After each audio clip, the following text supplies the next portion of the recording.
Okay, welcome back.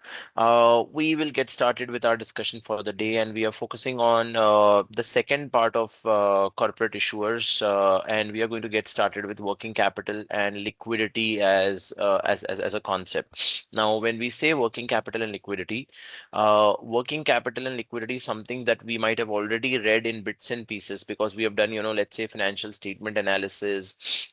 We did talk about certain current asset, current liability related concepts there as well, right? So it's very similar. Some of the things may be overlapping to what we have already read, but it should be good. I think that should be a good revision exercise for all of us. Now, when we say working capital is nothing but the money required from a day-to-day purpose, right? Day-to-day perspective. So any business which requires money from on a regular basis to fund its operation or to continue operations, that money on a regular basis is called as working capital. In working capital, we have already discussed a couple of cycles, which is operating cycle and cash conversion cycle, and that is exactly what we have on the screen as the point number one. Now, what is cash conversion cycle? Cash conversion cycle basically means you have cash, you take the cash, make a product, right? So you pick up a cash number. From cash, you buy raw material. Raw material goes to finished goods. Finished goods is now sold. And once you have sold the inventory, right, you have sold this on credit. So after you have sold it on credit, you collect the money from your customers. And after collecting the money to your customers, you pay back to your suppliers for raw material because the raw material purchase was also on credit. And this is a complete cash cycle. So acquire inventory for credit, sell inventory for credit, collect receivable, and pay suppliers. And when you come back, this is the cash conversion cycle. You started with cash and you end up with cash. You complete one cycle.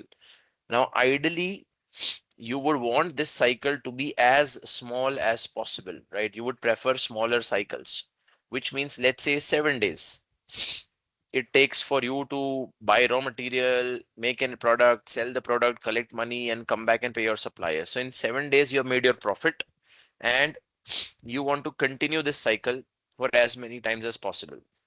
So when we say cash conversion cycle, it is a combination of days of receivable plus days of inventory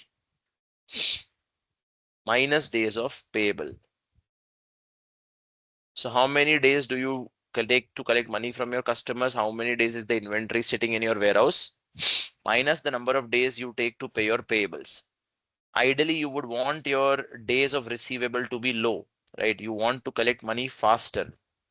Your days of inventory should also be low, which means you should be able to sell your inventory fast. And your days of payable should be higher, right? You would like your days of payable to be higher so you can delay the payments or you can make payments late. And if that happens, your cash conversion cycle will be lower. It should be as small as possible. So preferred is low cash conversion cycles. If you are not looking at cash conversion cycles, which are also called as net operating cycle, you're looking at operating cycle. The difference between net and operating cycle is payables. If you do only step number 1, 2, 3, that is a operating cycle, which means an operating cycle is nothing but days of receivables plus days of inventory. Do not subtract payables while calculating an operating cycle. I think that is the core concept. An operating cycle is only receivables and inventory, while a net operating cycle or a cash conversion cycle is receivables plus inventory minus payables. So concepts which we have covered previously also, and it's a simple way to look at this as such. Next on the list obviously comes working capital cycle, which we have talked about operating cycle or cash conversion cycle concepts and formulas. Operating cycle is inventory plus receivables, and cash conversion cycle, which is also called net operating cycle, is operating cycle minus payable time period or creditor payment period, days of payable. And very long cash conversion cycles are largely undesirable. You don't want very long cash conversion cycles. You would prefer very small cycles on cash conversion as well. Remember, the purchase is happening on credit, the sale is happening on credit, right? Which is why you have days of inventory, days of receivable, and days of payable.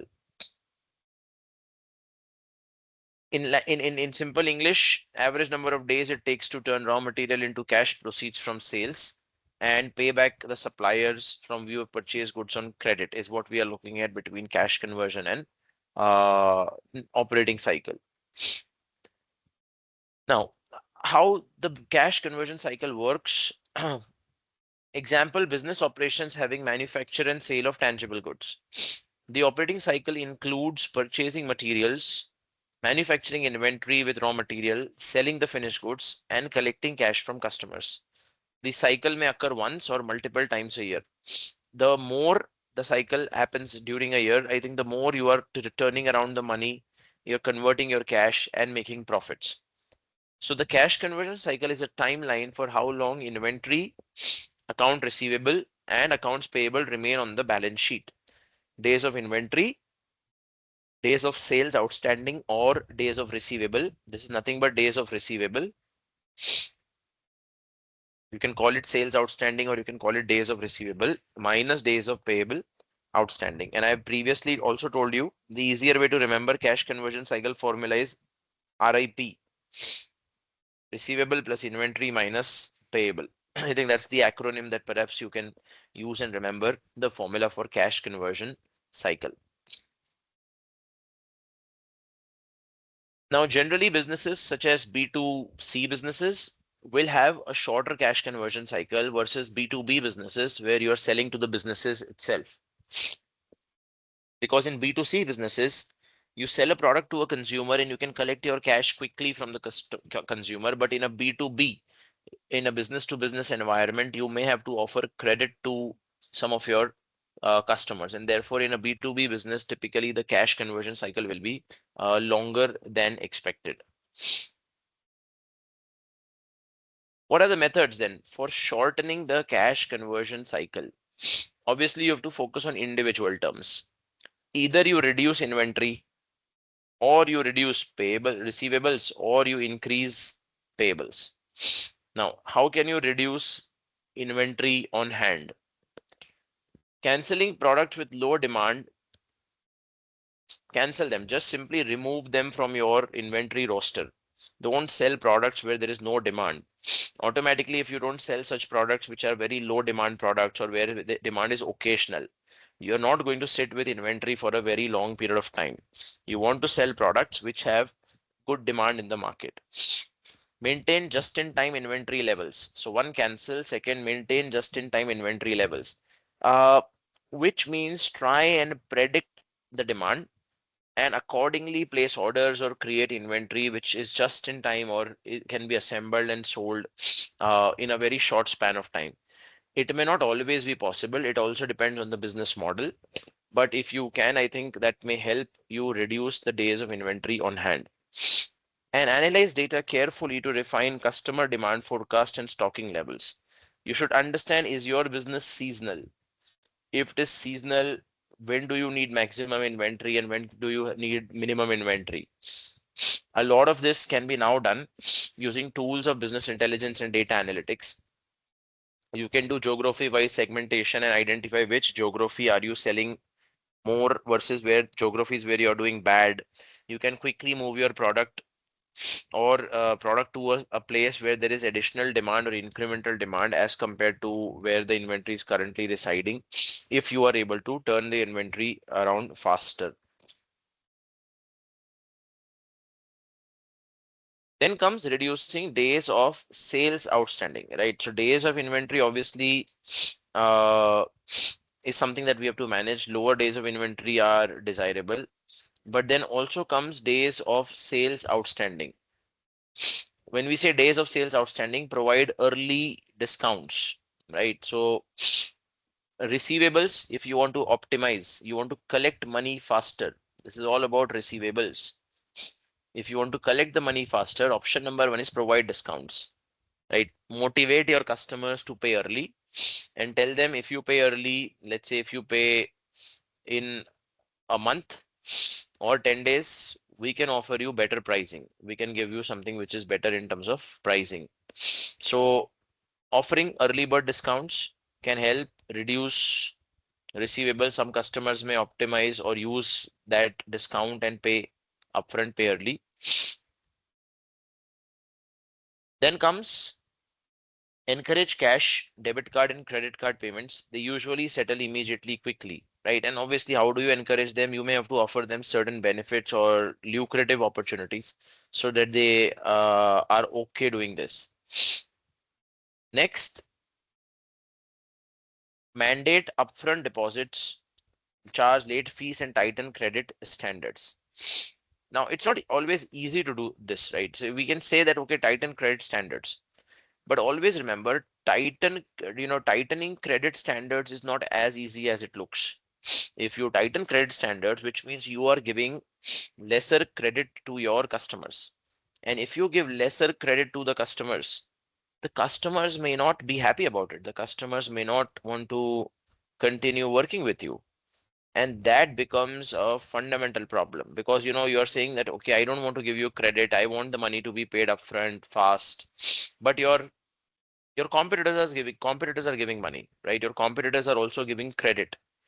So then it is a challenge for you because if the competitors are giving enough credit time period, it would be very difficult for you to reduce that time period and say, okay, we won't give you enough credit available in the market. So it's a very let's say it's a dicey situation at times, right? You cannot completely ignore it, right? And if you obviously have to take this into consideration, you should be prepared to lose a customer here or there, right? It's not simply very easy to say that, okay, this is going to work out perfectly. It may not. So what can you do to increase the days of payable outstanding? Now, days of payable outstanding, which means delaying vendor payments, right? And if we are going to delay vendor payments, you also have to remember vendors should be happy about it, right? Vendors need to be very, very clear about it that, okay, you are going to delay payments. And whenever vendors are okay with it, you can try and do a bit of payment negotiations. You can negotiate supplier contract, right? But when you negotiate supplier contract for longer terms in exchange for larger volumes, the vendor may be okay with it. The vendor may say, okay, you're giving me more business. And if you're going to give me more business, maybe I am okay with a slightly delayed time frame for payment. So this is exactly what we will need to understand and we will need to figure out while negotiating. Now, it's practically difficult. Yeah, theoretically, we can say I'm going to make the payment from 180 days to 500 days. But practically speaking, is your vendor happy about it? Will the vendor continue working with you after this? Is a fundamental point for a lot of people to understand and work with. So cash conversion cycle, we can shorten it, but it all depends on relationship management between customers and vendors, right? Because in both these ends, there's a customer relationship management and there's a vendor relationship management that needs to be done. It cannot be a standalone decision that, okay, you want to do this and you can do this. Yes, in some cases, you will have a better bargaining power as a business. You remember Michael Porter's five forces model, and we said bargaining power of the buyer and the supplier matters.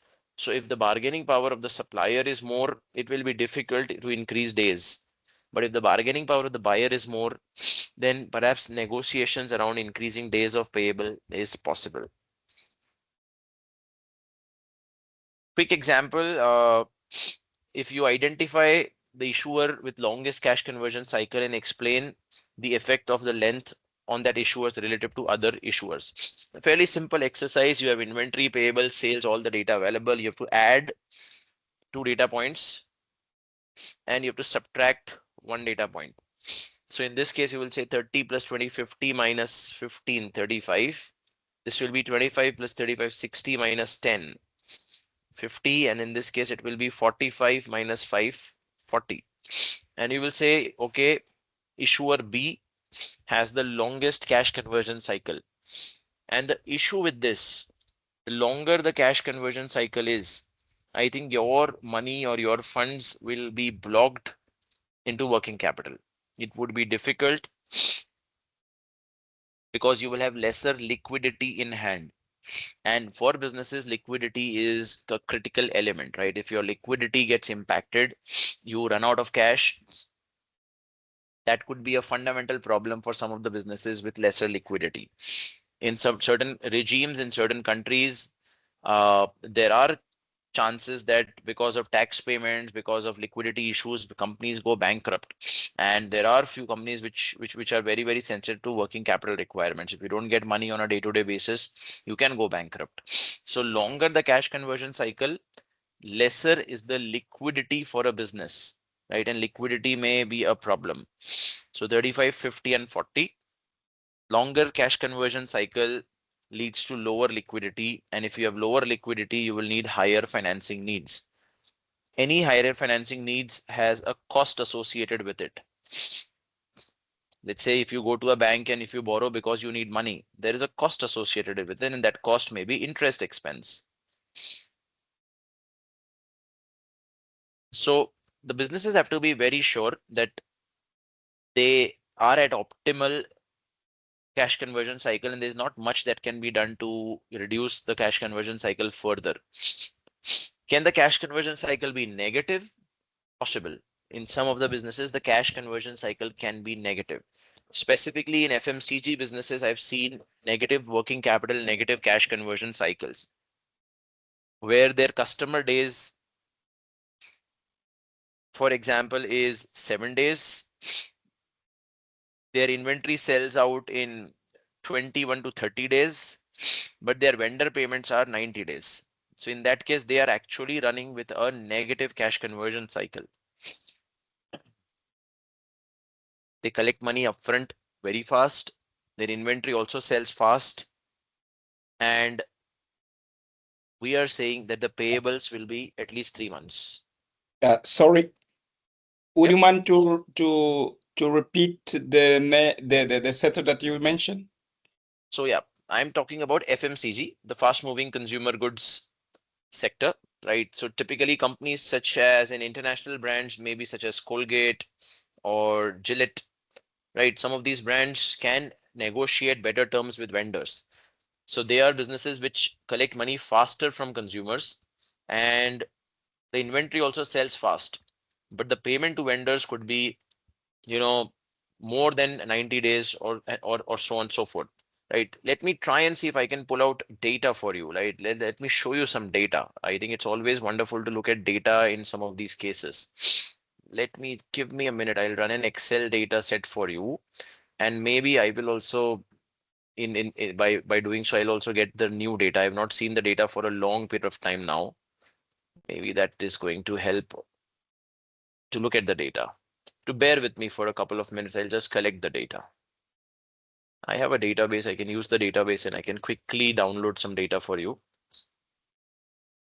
And let's just look at this data. Right. So for example, let's say if I want to do an analysis for a business, which could be, you know, today's date, and I want to look at, okay, what could be the, data for business such as Gillette, right? Or Colgate.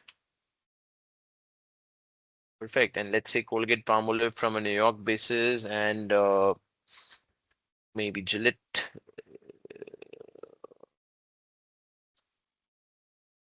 Gillette is what? Procter and Gamble. Let's say Procter and Gamble. I forgot. It's a pretty large. In India, for example, we have companies such as Hindustan Unilever, right? And obviously, it will have an equivalent, entity in the Netherlands, which is Unilever, the parent entity. So let me just try my luck with these four companies, and maybe I can show you some data where cash conversion cycles eventually end up being negative.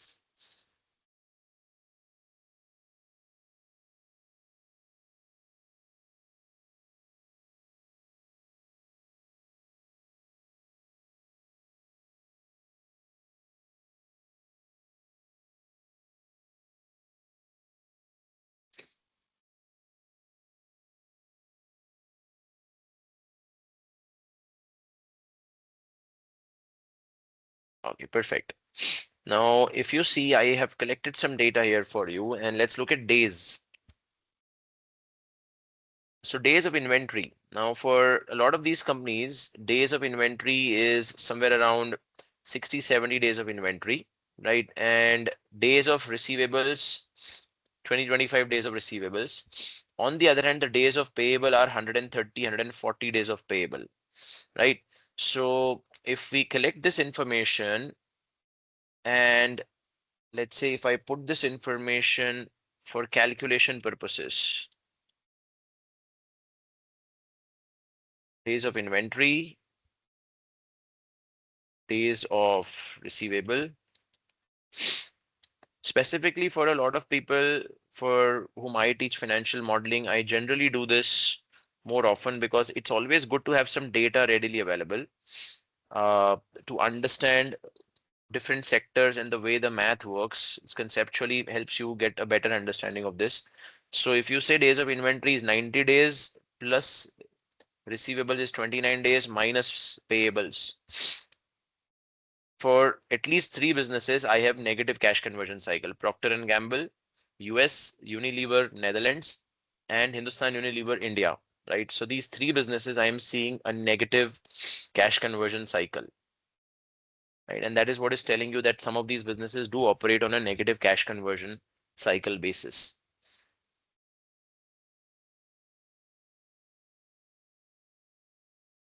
So yes, larger brands with strong negotiation powers will have a negative cash conversion cycle as well. Now, what are the other ways to look at it? So Companies, sorry, just yep, yep, yep. one question. For the Please go for it. previous, can you go back to the previous slide? Oh, previous slide. Yep.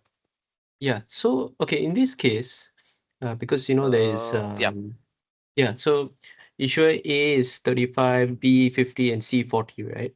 Mm-hmm. Let's say if I'm a supplier, Mm-hmm. um, um, do I naturally I will want to sell to a company that has a healthy cash conversion cycle, right?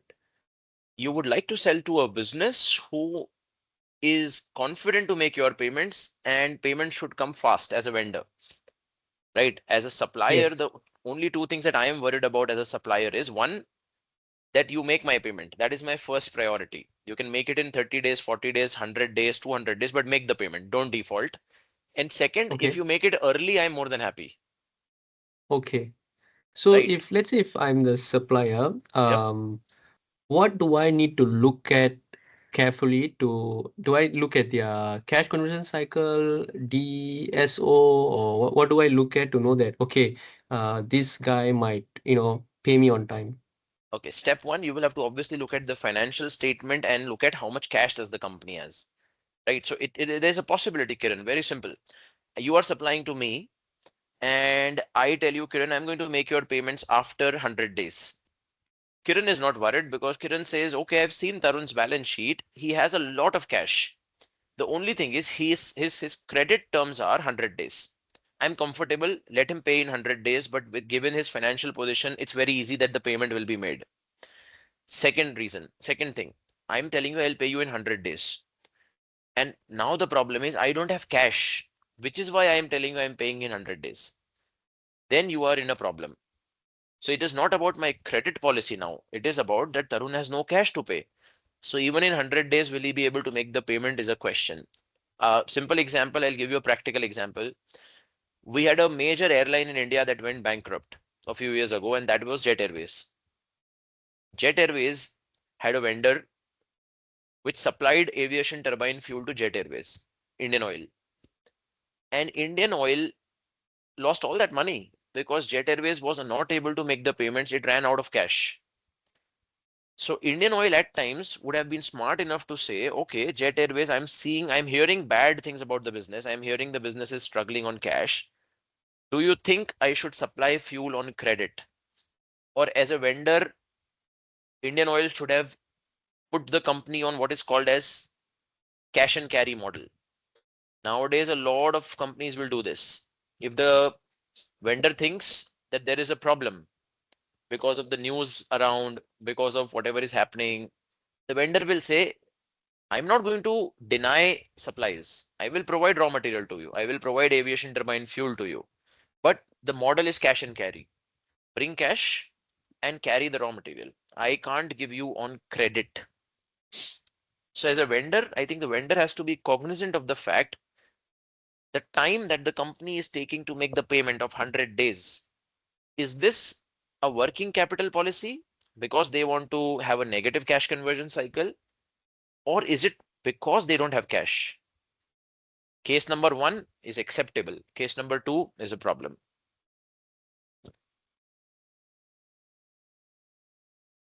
So as a vendor, I think you should be aware about what the financial position of the business is or of your client is. And the first signs of problems is deviate, the client starts deviating from the normal payment plan. Normally, you've been doing business for several years with the client, and the payments always came in 3 months. And now the client suddenly says, I'm going to pay you in 4 months. That's fine. 1 month, it's okay. But if it keeps happening every time, and then 4 to 5, 5 to 6, you know what is happening. The client is perhaps struggling on payments. And you have to cut the umbilical cord somewhere and say, okay, either we do business on cash and carry model or we don't do business. Okay, sir. Yep. Now, the other option available is discounts. Now, not for vendors, but this is more from a customer standpoint. For vendors, we have already said for vendors, you can try and see what you can do. But for a customer, you can try and say, okay, I want my money faster. I'll give you a discount. You were paying me in 100 days. I'll give you a 1% discount if you pay me in 50 days. If you pay me in 30 days, 2% discount. So provide an incentive for people to make the payment early. Early payment discounts help you reduce your days of receivable. It's up to the client whether they take it up or not as a option, but yes, it's a discount option available. And this is typically which is also visible across the products and services some of us consume. I'm sure if you would have searched a bit around your internet service provider, your credit card, payments, every now and then you get such offers. Why don't you pay early and take a discount or avail a discount? Why don't you recharge your internet connection for a year, and I'll offer you an additional 1 month of service. These are all ways to ensure that the customer is logged in and the payment is made early upfront. So an issuer with limited cash flow is deciding which of its supplier credit terms are least costly. So the supplier has offered the following terms, or the credit terms offered to the issuer by its supplier have the lowest interest rate. 1 by 10 net 50, 2 by 15 net 40, 3 by 15 net 60. Now, when we say that the supplier has been offered these, right? What do we mean when we say, or yeah, step one, I think obviously is we should know how to read this, right? So when I say 1 by 10 net 50, what do I mean here? 1% discount is available if the payment is made within 10 days. Otherwise, full amount is due in 50 days. So when I say 1 by 10 net 50, 1% discount if payment in 10 days. And if you don't make that payment in 10 days, full due in 50 days. So now you are incentivizing the person to make a payment that take the 10-day window, make a payment, get a discount. If you don't get a discount, pay full in 50 days. You're trying to expedite the process of payments. So what is the cost? The associated effective interest rate formula is this. You will say 1 plus 1% discount upon 100% minus 1% raised to the power days in a year 365 divided by payment period minus discount period 50 minus 10 minus 1. And you are going to check out of the three which is the best option. This discount is offered so that you can get your payments faster. But again, it's an option. The the person who's going to make the payment has to decide is it worth it or not. So how do we work with this? We plug in all the discounts 1%, 2%, 3% discount because we were offering 1%, 2%, 3% discount. 10, 15, 15 days payment cycle, otherwise 50, 40, 60 payment cycle. So 10, 15, 15 payment cycle, otherwise 50, 40, 60 payment cycle. And we are saying the effective rate of interest is this. This means option A has lowest effective annual rate. If the person who does not take a discount should be able to generate this return. And if they cannot generate the return, they should pay upfront. If you don't take a discount, you are effectively paying a 9.6% interest. So the business should usually try to take discounts if they have liquidity. Otherwise, then the same invoice will be expensive. So the idea is from a vendor perspective, option 1 is the best. If they have to make a payment early, they should not wait for 15 days. Rather make the payment within the 10 days, take 1% discount, and that is the cheapest source of financing or cheapest source of money for them. So early payment discounts could be implemented by businesses, and generally a lot of companies do this. They do offer discounts on upfront payments, and if it is good, I think the vendors would also like to take it. Now, this also brings us to working capital, because end of the day, everything is about working capital here. When we say working capital, mathematically, the formula is plain vanilla. I Sorry. think, yep, please go ahead. Yeah. Would you mind to back Yep. the previous? Yes. This is the option A is best for the vendor perspective. In other way around, in the customer perspective, which one is the best? So from the customer perspective, the customer would obviously like the payments faster. And for him also, it is the same because you can offer lowest discount 1% and you can get the money fastest in 10 days. So the issuer who is offering this credit terms, right? Always remember which of the following credit terms offered to the issuer by its supplier have the lowest effective interest rate. So the supplier, who is the customer here, is saying pay my money fast and take a discount on the invoice. It's a win-win for both. The only thing is the issuer should have liquidity. If the issuer does not have the liquidity, how will you make an early payment? You have to always remember you bought some raw material, right? And the supplier is saying take my 1/10 net 50 credit policy, which means in the next 10 days make my payment. Otherwise, make payment in 50 days. Now, because you have bought raw material, you need to understand that in 10 days, will you be able to convert your raw material to cash? Is your cash conversion cycle less than 10 days? If your cash conversion cycle is less than 10 days, you will use that, convert it to cash, and make the payment and take the advantage. The the supplier also gets money early, and the customer also is able to make that payment and enjoy the 1% discount. But the only problem is the customer should have liquidity. If you don't have cash available, all the terms are good, but you would not be able to make the payments because cash is a problem. If your cash conversion cycle itself is 40, 50 days, we cannot.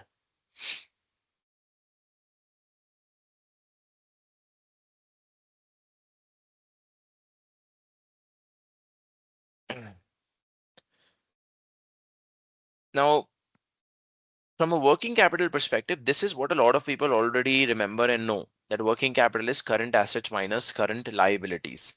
But I think what is more important is the next example on working capital. Working capital can be calculated like this also. And this is, I think, a much better way to measure working capital. This is called as cash free, debt free net working capital. Because from current assets, you subtract cash and marketable securities. And from current liabilities, you subtract short-term debt or short-term borrowings. The idea is cash-free, debt-free working capital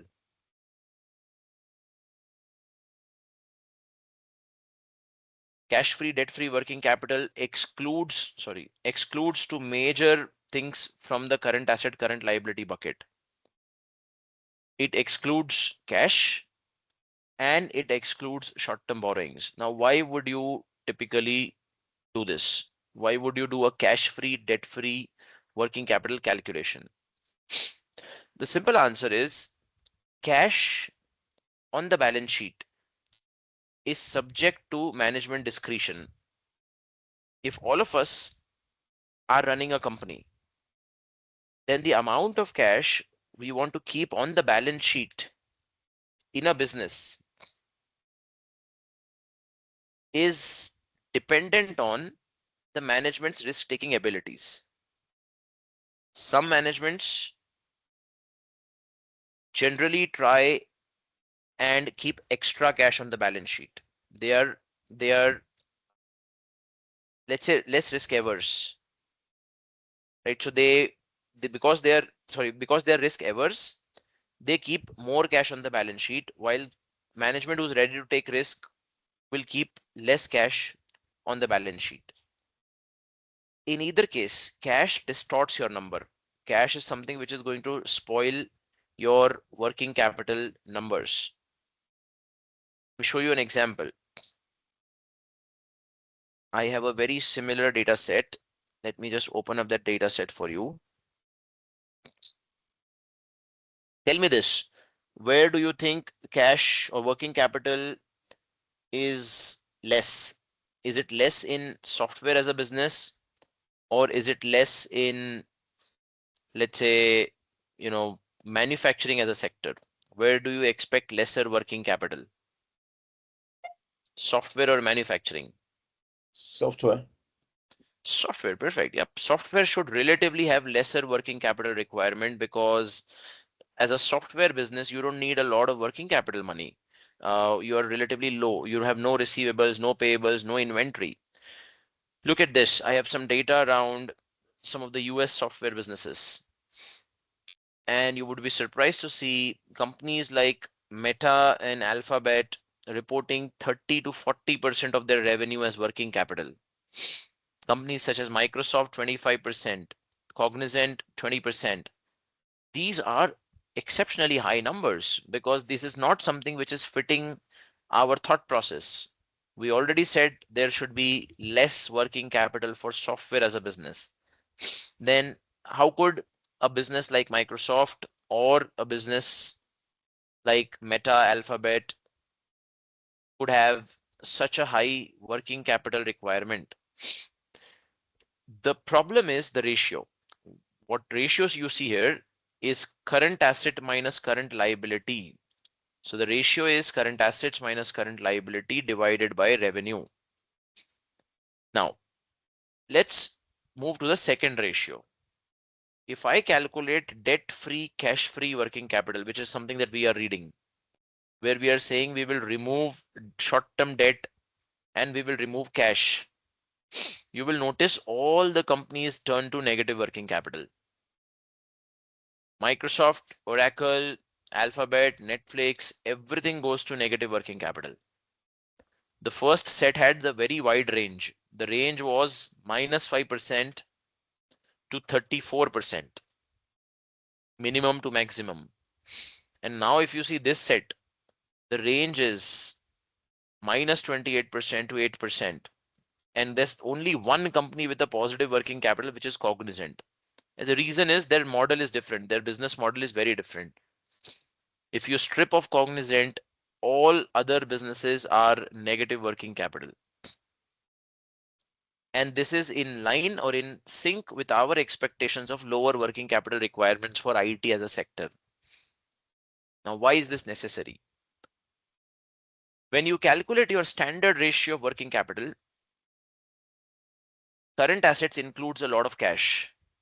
And because current assets includes a lot of cash, your numerator is significantly larger, thereby impacting your working capital ratios. Because each company, as I said, keeps a different level of working capital or cash on the balance sheet. But when you remove that cash and you say, I don't want to consider the cash into my working capital calculations, I only want to look at cash free, debt free, you have thrown the problem child out of the bucket. And now you don't have cash in your calculations. Because cash is not part of the calculations, now what you see is core working capital. Irrespective of the level of cash you maintain on your balance sheet, I maintain on my balance sheet, we have removed cash. And because we have removed cash, our numbers are now more in line, and it's explaining or it's giving us similar stories.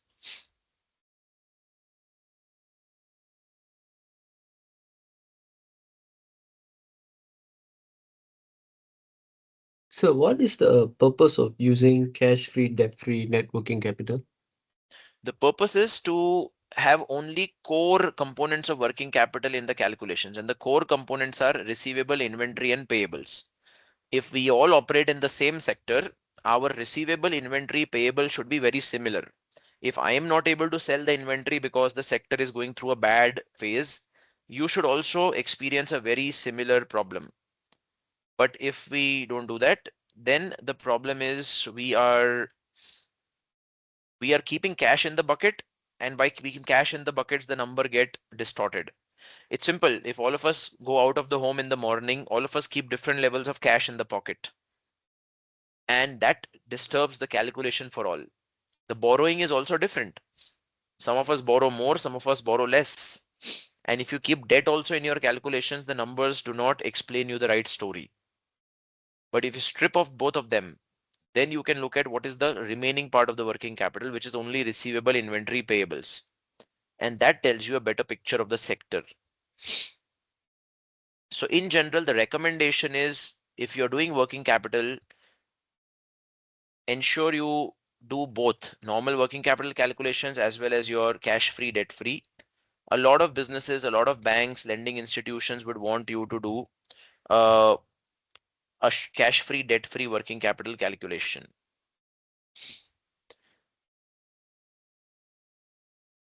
Because receivables and inventory usually comprise much of current assets, and payables usually comprise of liability. A short cash conversion cycle usually means high ratio of working capital to sales. So in general, we would prefer doing debt-free, cash-free working capital.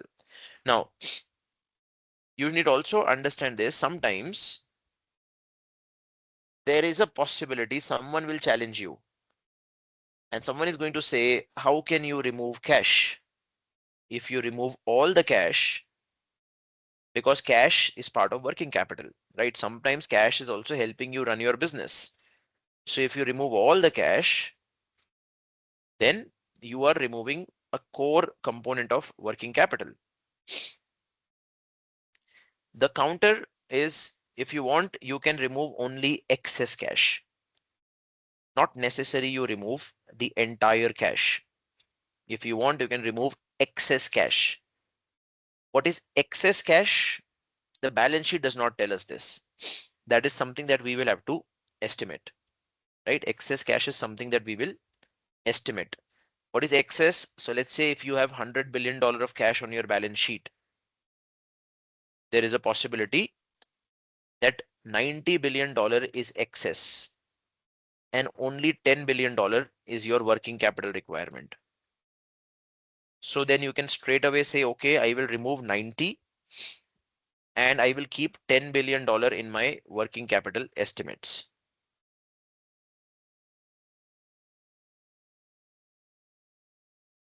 So you can also do what is called as excess cash removal, not full cash, but only excess cash removal.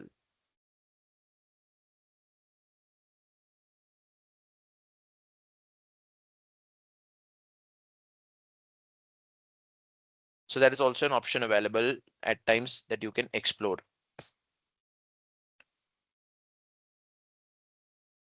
Calculating net working capital using the balance sheet should not be a difficult exercise. You have to just identify what are your current assets, what are your current liabilities, and estimate using the numbers CA minus CL.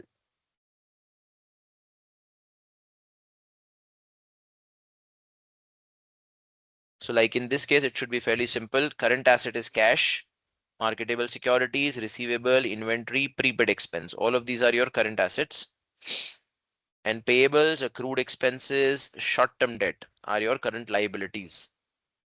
So if I have to do a normal working capital estimate, that is as simple as it gets. Add everything and then subtract your current liabilities from it.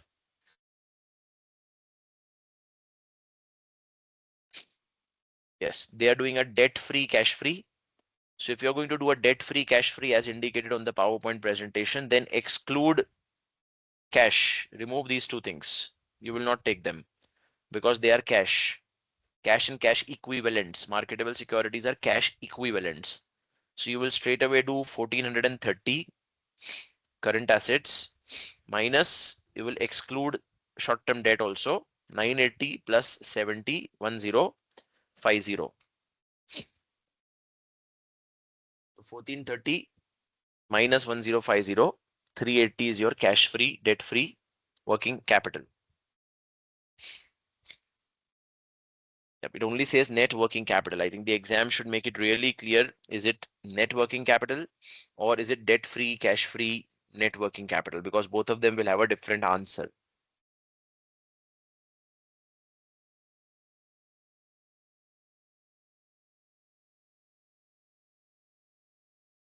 Now, where is the money coming and going in a business? Sources and applications of cash.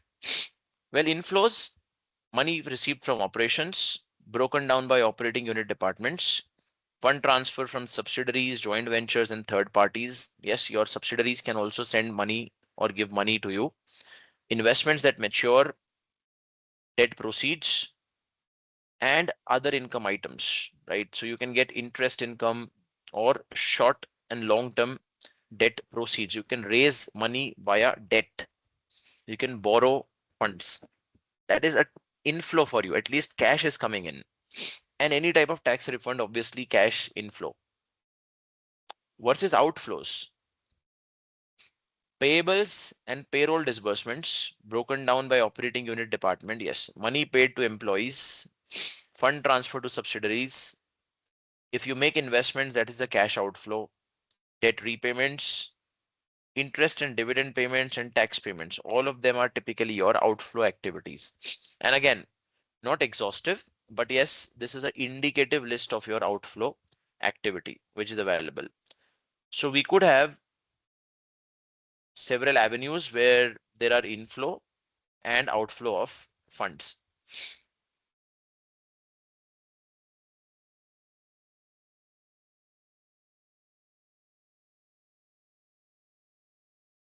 Now, from a corporate financing options perspective, every company needs funds to run and grow, and they can raise money in two ways, long term or short term.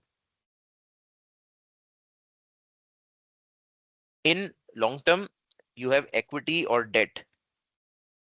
You can sell shares and you can raise money via equity or debt, which means you can borrow for a longer term basis. Short term, you can borrow short term loans or supplier credit.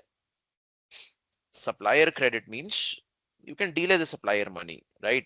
If you delay supplier money, obviously, in a way, the supplier is giving you credit. So there's a supplier credit option available.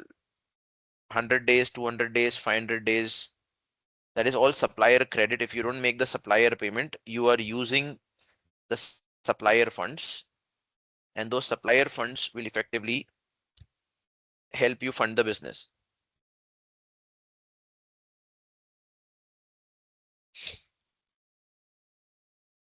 The management goal is to find the right balance in terms of capital structure, right? So do you want to do long-term financing or short-term financing? Using both equity and debt to reduce risk and increase return. When we say reduce risk, what do we mean? Reduce risk means reduce cost of capital, right? Because if you're going to raise money, obviously there will be cost. You have to find out what is the best way to reduce cost of capital. Once you reduce your cost of capital, automatically your company returns would be higher, because if you get cheaper source of financing, the returns would be higher. So optimize your capital structure so that the cost of capital is minimum.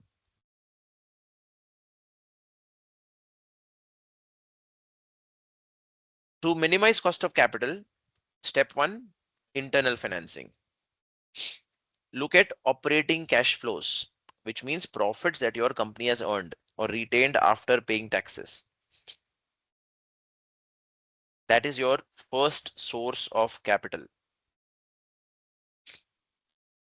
Second, supplier credit. This is something you can do internally without relying on a third party.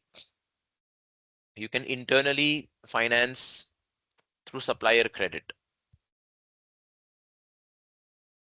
Then accounts receivable. Collecting payments faster. I'm sorry, collecting payments faster from customers. Oops.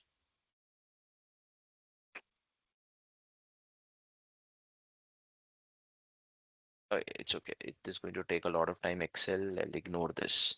Yep. So accounts receivable, collecting payments faster from customers is also one way to enhance your capital requirements, right? If you collect money, obviously you get capital and you can use that for your business purposes. Inventory reduction, but obvious, sell inventory, collect cash, again, source of capital. And marketable securities. You can sell short-term investments when funds are needed. These are all internal source of capital where you don't have to rely on anyone else to give you a source of capital. Your external sources, on the other hand, include going to capital market or tapping capital markets, as we say.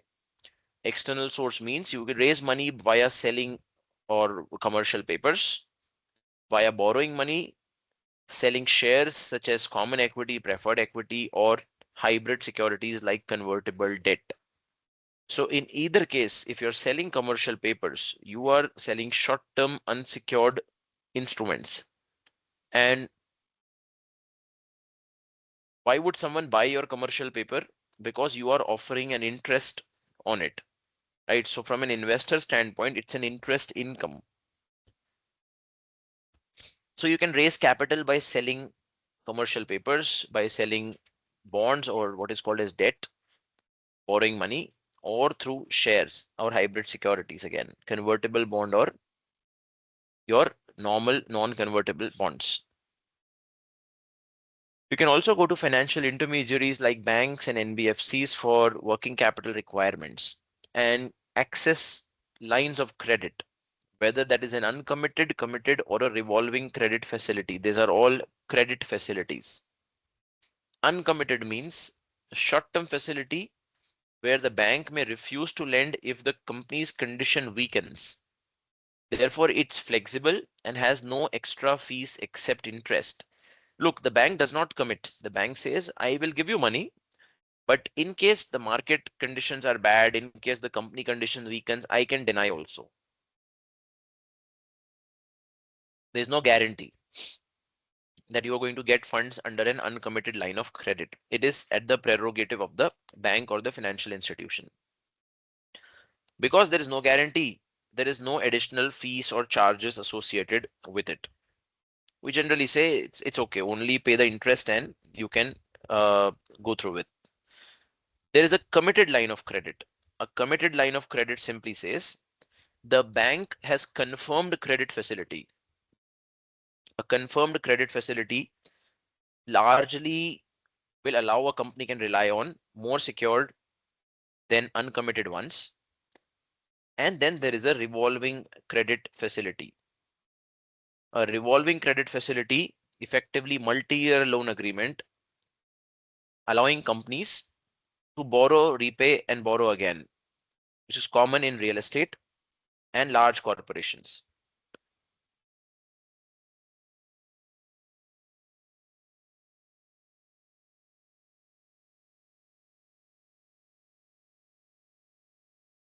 So obviously companies would try and get committed lines of credit because committed lines of credit are more reliable versus uncommitted lines of credit where the bank can deny payment in case required. Right? So companies would target if they can get committed lines of credit or revolving credit facilities.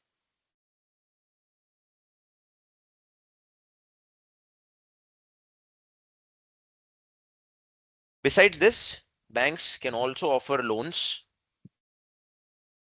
via secured loans, and non-bank lenders or NBFC companies can also offer loans to businesses, right? These are again facilities available from a credit perspective to companies.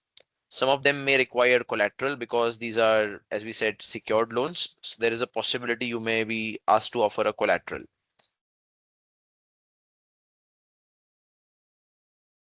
Companies can also use leasing and other alternative financing options to raise funds.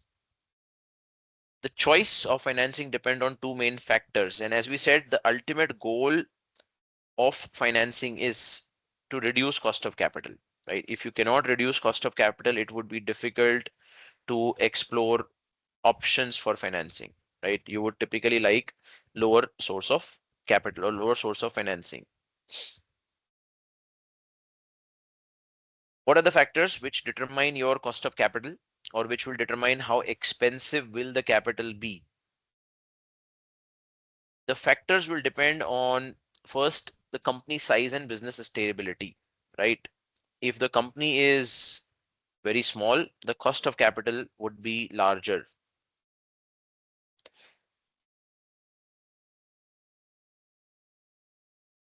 Business stability, obviously the stable business gets capital at a cheaper rate, while businesses which are going through phases of instability or price wars or any other, let's say, competitive forces, there would be obviously a problem, right? You will notice such businesses, the cost of capital is on the higher end because the risk is higher. Let's put it simply, the risk is higher. Type and riskiness of assets. Do you have tangible assets or do you have intangible asset? If a business has tangible assets, the risk is less. But a business with more intangible assets, the risk is higher because the value of intangible assets can fluctuate wildly. Then availability of assets as collateral and cash flow strength and debt maturity profile. What is the cash flow strength of the business? Is the business a positive cash flow business or a negative cash flow business? You would like to fund a business with positive cash flows. These are all firm specific factors. And then there are macroeconomic factors also, like what is happening on taxation, inflation, government policies, and overall economic conditions, which helps you decide how much financing you would like to raise from a specific source, like you want to do debt financing or equity financing, and what is the interest rate you will have to pay if you go for a debt financing. It depends on company or government's monetary policy also. How do you manage and measure then liquidity? Primary source of liquidity which do not impact normal operations, same concept, your free cash flows, cash and bank balance, short-term funds, and cash from working capital management. All of this are your primary sources of liquidity. All of this can give you cash without the help of a third party or external entity. You can purely raise cash or have cash on your own. Secondary sources which may change company's financial and operating position. Negotiating debt instruments by reducing interest rates and delaying principal payments, right? So at times you can do that. The point is, if you negotiate debt instruments, you can get a lower financing rate. And if you get a lower financing rate, obviously that impacts and that makes your profit and loss statement better, right? So by reducing interest rates, you can do an optimization or you may have a better profit and loss statement. Negotiating contracts with customers and suppliers. A lot of time people during the COVID era and a lot of companies during the 2019-20 peak COVID time frame negotiated with their, you know, the negotiated with companies were the which they were tenants of, right? So for example, if I have taken a lease and I am going to operate a multiplex theater on it, but because of a lockdown or because of the crisis, my theater is shut down, right, for temporarily, then I will try and negotiate the rentals citing such force majeure clauses or such events which are beyond the control of the business. So you can negotiate to make a better looking profit and loss statement. If you don't, the final option available to generate liquidity is to liquidate assets, which means file for bankruptcy. File for bankruptcy, sell your assets. You can generate the residual value and then close down the business. But secondary sources of liquidity may not be a great sign for the business. Primary source of liquidity is what you should look at, rely on. If you are going to a secondary source of liquidity, things are not looking good on the business end.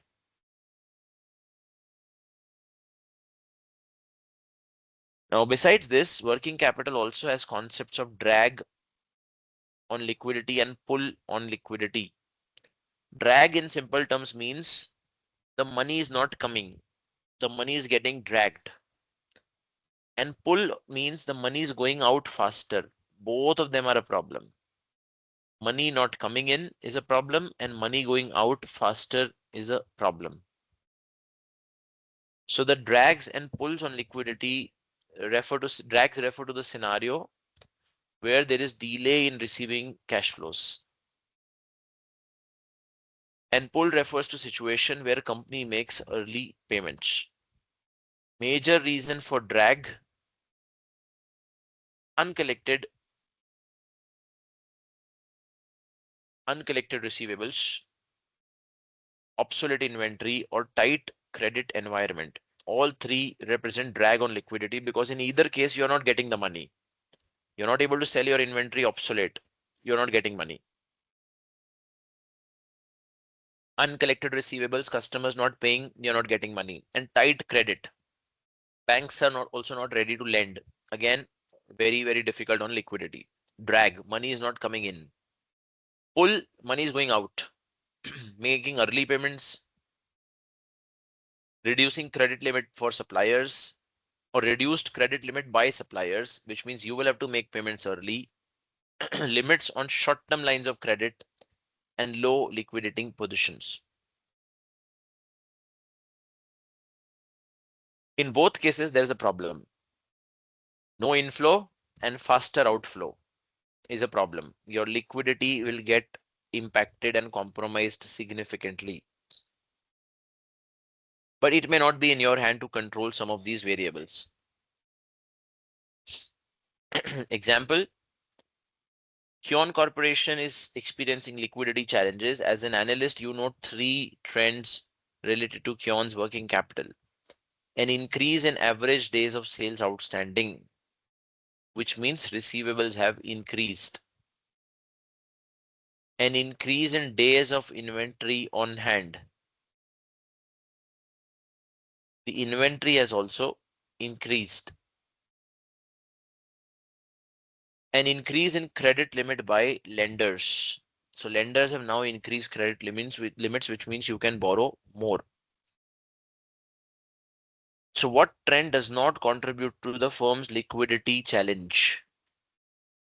Very easy. The only thing that does not contribute to the liquidity challenge is increase in credit limit by vendors or lenders. Because if you have more credit limit, that is good for you, right? The increased credit limit is not a pull on liquidity. It is opposite, as if additional liquidity was provided by banks.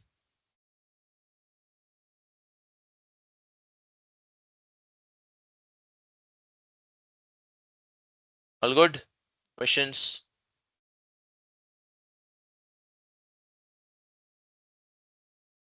Okay. So now these are ratios which we have already read. So nothing new to add. I think we have talked about current, quick, and cash ratio previously also. And we said these are ratios based on current asset, current liabilities, right? The current ratio should be ideally is 2:1. Quick ratio should be 1:1. And the cash ratio should also be greater than 1 at least. 1:1 obviously is the optimal ratio. So nothing new. We covered them as part of our financial statement analysis techniques. It is the same.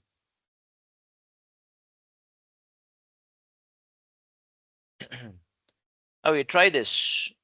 Give it a thought. Try this. What is the working capital change from 21 to 22? And do a cash-free, debt-free working capital. Calculate a change on a cash-free, debt-free working capital. And what is the primary driver of the change?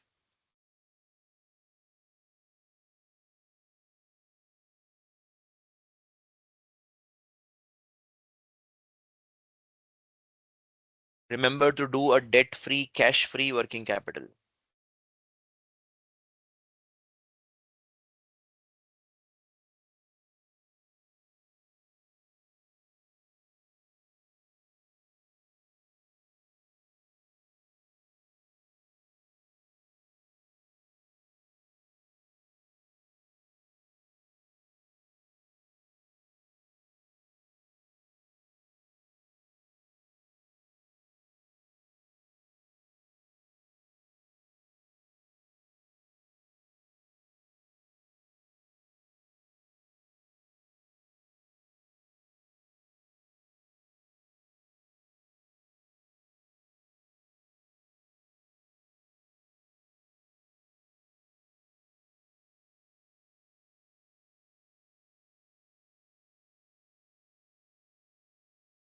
We should quickly calculate the change, and based on the change, we calculate the working capital, and based on the working capital, we can quickly calculate the change.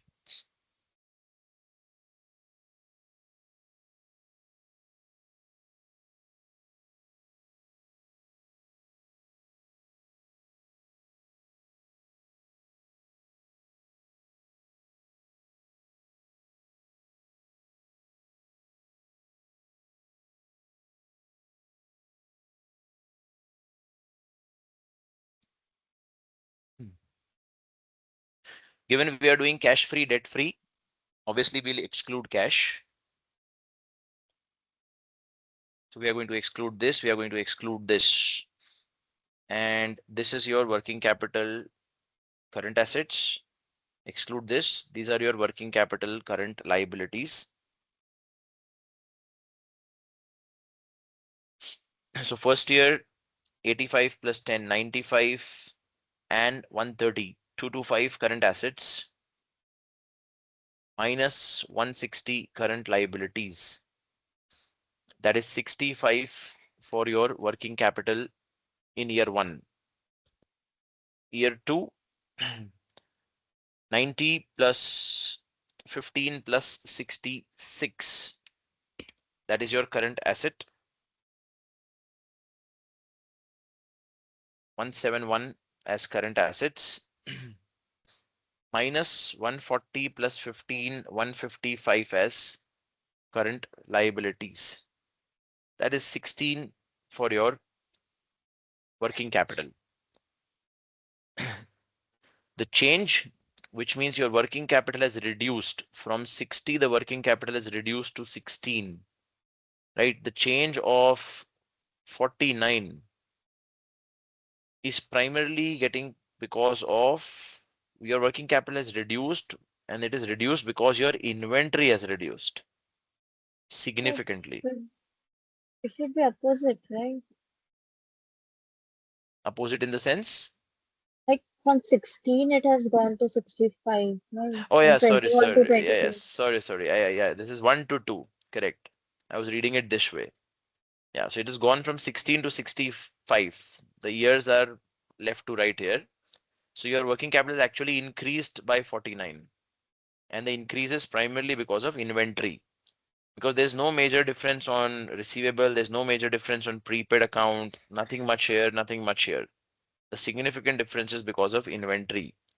The working capital has increased from 2001 to 2002, from 16 to 65. And debt-free, cash-free working capital.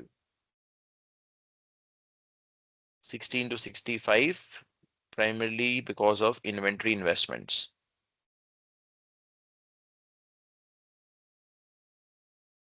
On the same set, obviously, we can calculate current ratio and quick ratio. So you just have to add relevant assets and liabilities to calculate current ratio and quick ratio. Quick ratio will not include the inventory number for sure, right? The quick ratio will not include inventory. It will include cash plus short-term securities plus receivable only.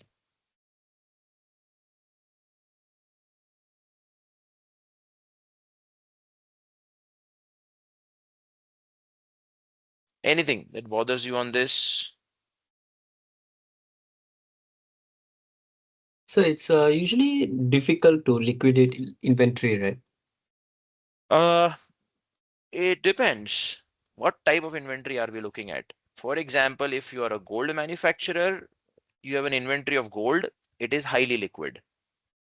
But if you are obviously a manufacturer of some product, it depends what is the demand of the product, right? So again, demand of the product, scenario in terms of what is the economic conditions. You're an oil manufacturer, your inventory will get sold off very quickly in this market. But again, therefore it depends on the inventory and the environment around.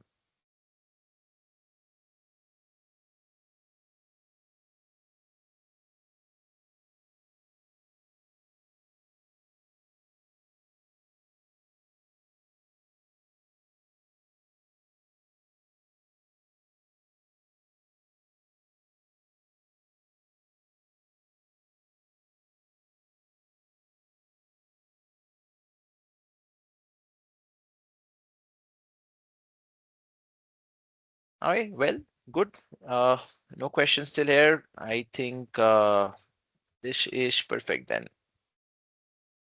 Perfect. Let's take our break, the first one for the day, and then post the break, we take it to the next part on the discussion, which is working capital approach, whether we need a conservative approach or whether we need an aggressive approach. Perfect. So let's take a 15-minute break. And once we are back from the break, we will discuss the approaches on working capital management. Yep, there we go. Okay, we move next towards our discussion on working capital approaches. Now, when we say working capital approach, are we looking at a conservative approach or an aggressive approach? And how does the company assess them from a pro and con perspective? So the simple answer, let's say if I'm going to look at a working capital management approach and I'm looking at a conservative approach, which means you want to keep larger current asset balance related to sales and more reliance on long-term debt and equity. You don't want to focus on a lot of short-term borrowings. In that case, the advantage, a more stable and long-term financing with cost known upfront. Generally, long-term financing is more stable, right? Because the long-term financing may come via equity or via long-term debt. So in either case, we say the long-term financing is more stable, and you know the cost upfront, it's not volatile. Generally, the long-term financing costs are also locked in initially as well. So in either of these cases, it's more predictable. Let's put it this way, from a business perspective, it is more predictable. Greater certainty of having sufficient working capital to acquire needed inventory, and also longer debt repayment terms, and greater resilience during turbulent markets. So let's say suddenly the economy hits a rough patch, right? In such an environment, if you have a long-term financing secured, then you generally are not too perturbed or worried about it, because you already have a long-term committed line of credit, or a revolving line of credit, or a long-term loan facility. So even in a rough market, or in a market which is not conducive to borrowing, you still have a capital access available, and you can fund your operations accordingly. Disadvantages: generally greater cost of debt and equity, right? So long-term financing is more uncertain from a lender perspective. You should always remember, if I give you the money for a short term, let's say I'm going to give you the money for 15 days. Short-term financing in 15 days, the risk is limited. I know that for 15 days, if I've given you funding, I can predict what, and with a bit of better certainty, what is going to happen in 15 days. But if I give you the money for 15 years, there is a higher risk, because in 15 years, a lot of things can go wrong for the business. So generally, long-term financing is more expensive than short-term financing. And this is also, we read something in fixed income, right? When we read fixed income, we said that the curve is generally upward sloping, where your short-term maturity bonds have lower interest rates, while your long-term maturity bonds have a higher interest rate per se. Equity cost is again higher. Cost of equity is generally more expensive than cost of debt. And long-term debt may impair flexibility of business operations. So if you're locked in with a long-term debt, you have to pay interest. There are fixed cost commitments. This may impair the flexibility from a business perspective. You may not want to take an additional risk also. So it has its own advantage, disadvantage. Advantage in terms of certainty, and disadvantage in terms of the cost associated with it. Still, why would you choose a conservative approach? Startup company that is less able to obtain short-term financing. So if you are an early stage company, a nascent stage company, you would like to use or you would like to obviously go for a long-term financing approach, or you expect interest rates to be stable or rising, right? In that case, you're saying, okay, short-term financing, the rates will increase later. Rather, let's go for a long-term financing rate. So you want to lock in a bit on the long-term financing rate as well. Has its own couple of disadvantages, but again, advantages way more as compared to the disadvantages that we are seeing here. From an aggressive approach of working capital management, where you might say that, okay, smaller asset balances relative to sales, and now you have more reliance on short-term debt, which means you've moved from long-term to short-term debt financing. Generally, lower financing cost, if that's an advantage. Short-term borrowing is cheaper, and you can only borrow when needed, right? Lines of credit, the advantage is you can only borrow if needed, revolving line of credit, else you can just keep the borrowing available, right? You have a friend who says, I'll give you money when you need, but if you don't need it, don't borrow, right? So if you're looking at that, it does help on the P&L or the profit and loss side of the balance sheet, or profit and loss side of the financial statement. A lesser impairment of flexibility in business operations. The disadvantage: less certainty of financing cost due to fluctuation or fluctuating short-term interest rates, right? Because during turbulent markets or markets in bad shape, you may have a problem from an interest rate perspective. So that is one problem that we are looking at.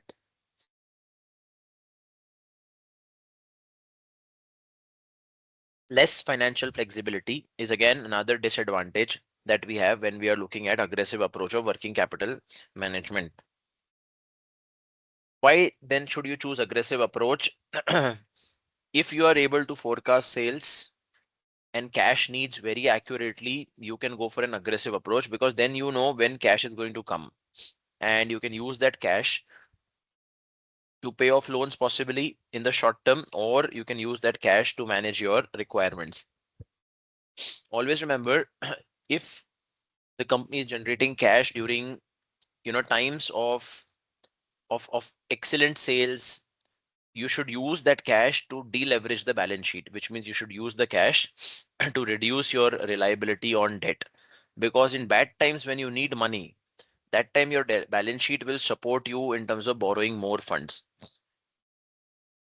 Further, an aggressive approach will expect interest rates to be stable or falling, and able to easily sell inventory and quickly collect account receivable, which means if you are able to generate cash in a expedite manner, you can go for an aggressive approach. Always remember, the choice of working capital management is also dependent on the sector in which you operate. Some sectors are more critical, while for some sectors working capital is the backbone of the business, right? Especially businesses where it's heavily needed. For example, if you're a quick commerce business, you need working capital on a regular basis to manage your inventory, payables and receivables. You are a business which is into let's say food processing, again important. But if you're into heavy machinery, you may not need working capital, or it may not be so important in terms of a variable as we are talking about for other businesses. So again, it depends where are we looking at working capital from the perspective of you know a sector, from the perspective of the timing in which working capital is required, whether it is a market which is doing good, or the market which is something which is in a problematic area.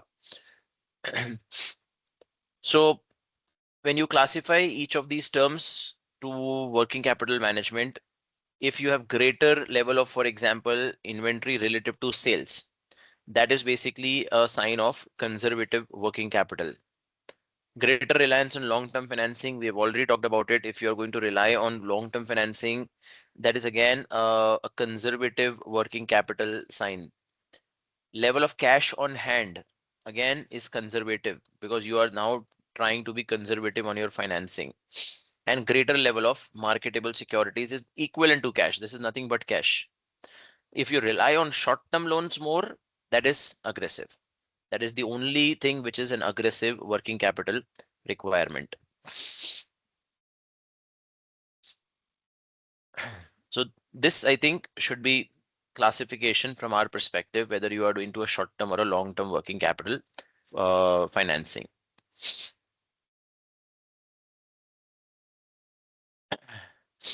Perfect. So working capital is your short-term investment in the business. But then the longer term investment in the business is capital investment. And capital allocation is the important aspect there. Whenever we say capital investment, we obviously talk about concepts such as IRR, internal rate of return, or net present value, which is NPV type of concepts. So when a company has to spend capital for the longer term, the company has to use tools such as NPV IRR, and all of those things can be handled using calculator. So the capital investment as a concept is mathematically extremely easy. You are focused on calculator. Your calculator is going to do all the calculations. From a conceptual perspective, what do we mean when we say capital investment? Now, every company has to take decisions, and these decisions are generally either financing, investing, or operating decision, right? And within financing, investing, and operating also comes a decision to allocate capital. The capital allocation process starts with the first step, which is generating ideas. You got a capital, you have raised $1 million by selling shares. Now the bigger question is, what do you do with this $1 million? The goal obviously is to use that $1 million and generate long-term profits. So the capital allocation process involves distributing this capital that you have, $1 million, across different projects or investments to achieve the best returns. Step one, generating ideas. Where should this $1 million be deployed?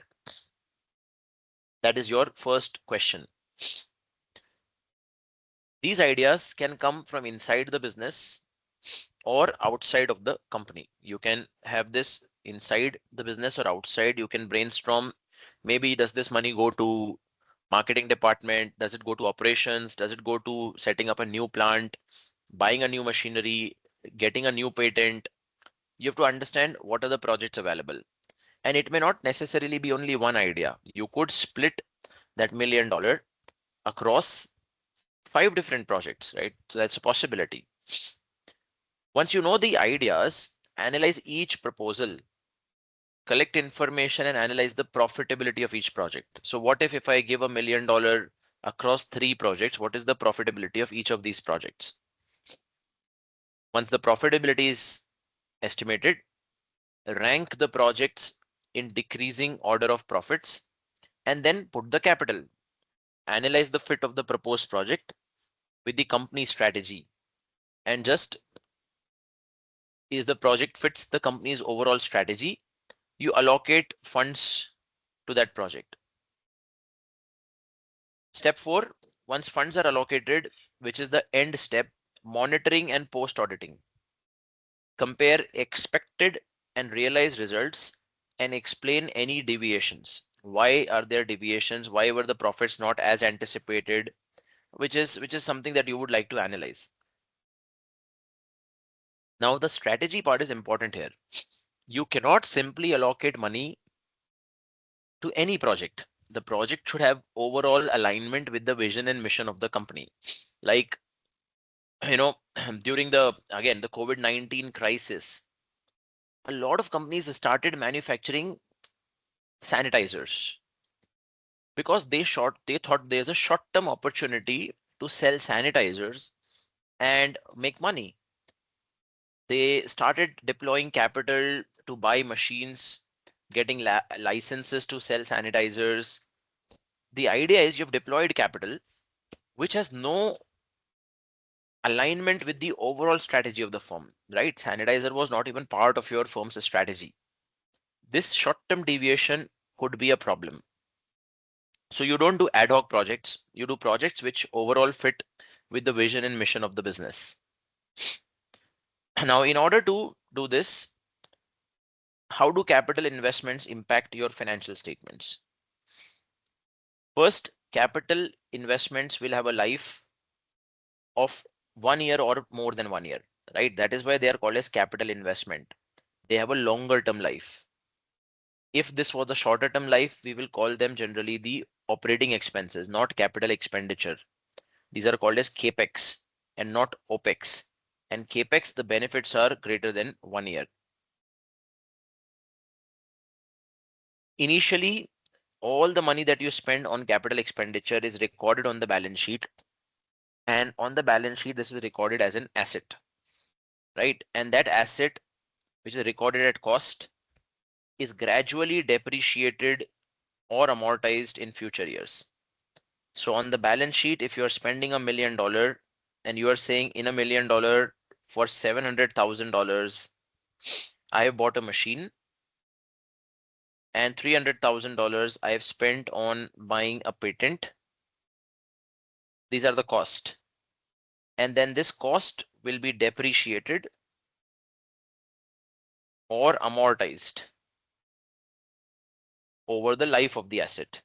And you can say the machine has a life of, let's say, 5 years, while patent has a life of 20 years. So you're simply going to depreciate 700,000 by 5 years, and you're going to depreciate 300,000 by 20 years. So that is your treatment on the balance sheet.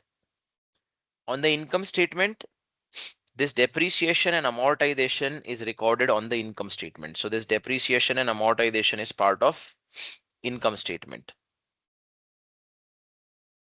Cash flow, the money spent is a cash outflow.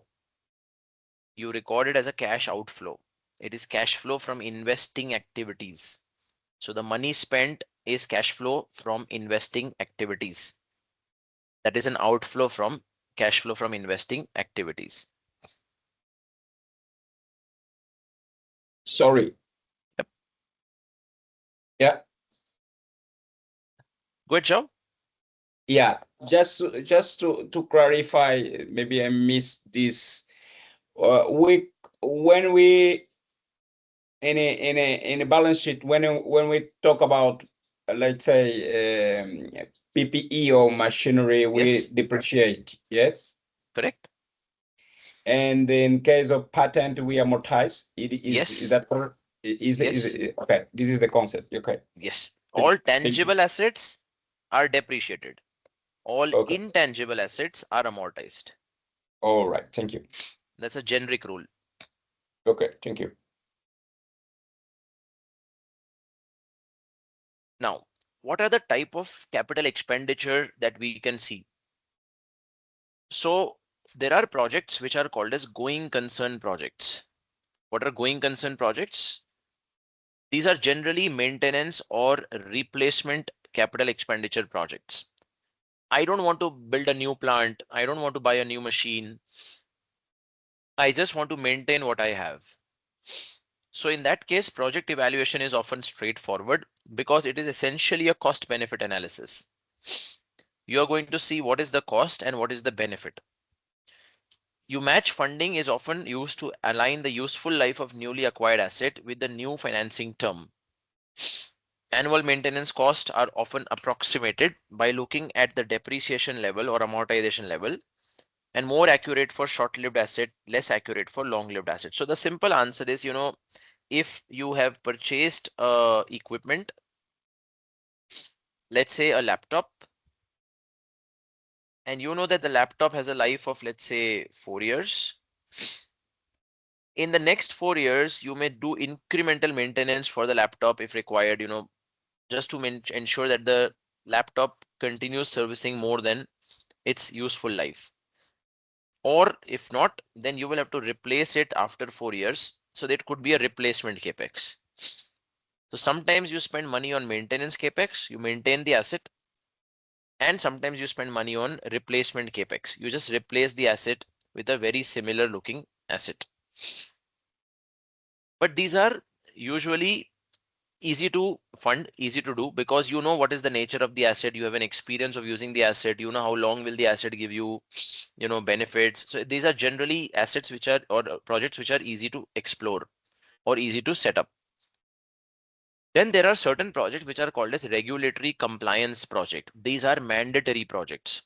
You have to comply with them. You have to do these projects to comply with evolving regulations, and mostly environmental related regulations. Like simple, if you have a mining asset, before you close the mine or while you close the mine, you have to fill the mine. You have to set up plants, vegetations, etc., everything, right? So set up the natural habitat. And these are assets which are called as AROs. These are assets which are, or these are projects which are called as asset retirement obligations. This is an obligation. You cannot retire the asset. You cannot close the mine without doing these things. You cannot leave the mine open. It could be hazardous for the environment as well as for a lot of people who work around that area. So this is a mandatory project. If you are a mining company, if you have a mine, you have to close the mine, you have to fill it, you have to put plant, etc. on it, and then hand it over. So all the cash that you're going to spend here will be a cash outlay. You will just spend the money with no revenue. While filling the mine, doing plantation around it is no revenue, zero revenue, but it's a cost. And you cannot avoid this, because if you avoid this, penalties and ensure continuity of business operations. So you have to avoid penalties and continue operations. You have to take up a regulatory compliance project. All the costs that you incur may be passed on to the customer or not. That is depending on the company. The opportunities, it create barriers to entry for new participants, potential collaboration with regulators to optimize project timing, early adoption may enhance future business certainty and can establish a strategic advantage over competitors. So obviously being in good books of the regulator helps. And in this case, in future, if there are any projects, maybe you get a priority in getting those projects. So sometimes certain projects have to be undertaken, even if there is no monetary benefit of doing that project, but in long run, it may offer additional revenue streams for the business.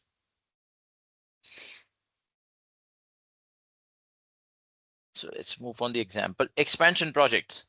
Now, expansion projects are more expensive and riskier because when you are expanding an existing facility or doing a new project, you're not sure what would the project eventually turn out in terms of monetary aspects. So for example, equity funding, often used by newer companies or startups, is usually more expensive and riskier than debt funding, often used by established companies. And always remember, established companies do get debt. It's easy for established companies to raise money via debt. Startups generally don't get debt because startups are loss making. And if you are a loss making company, you cannot pay interest. Loss making companies may not be able to pay interest at all or interest expense. And if you cannot pay interest expense, debt is always a problem for startups. Equity is something which will generally be easily available. The risk: inability to source materials, unexpected production difficulties, significantly under budgeting cost, and managing many business lines could be a problem. And always remember, expansion projects are also of two types when we are doing capital budgeting. You could have a brownfield expansion, or you could have a greenfield project. Brownfield is existing asset is adding capacity, right? So you have an existing plant, you are adding capacity to this existing plant. While greenfield is a completely new asset is created. This is more risky because the new asset, a lot of people are not aware how the new asset will be monetized, acceptance, etc. While this is relatively okay because you know the plant already, you know the capacity already, you are just adding a couple of more capacity data points. So relatively easy to forecast. So there are brownfield projects and greenfield projects. Opportunities in expansion projects: you increase competitiveness by expanding, gain new customers and market share, and you can stay ahead of competitors. So expansion projects are therefore taken by companies to obviously add more top line or profitability to the business.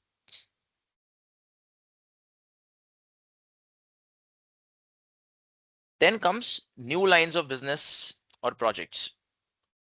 Projects wholly different or only distantly similar to existing business opportunities could be a new line, like technology startup or business idea or acquisition of a company in new industry. What is this? Is something which we call as the word diversification.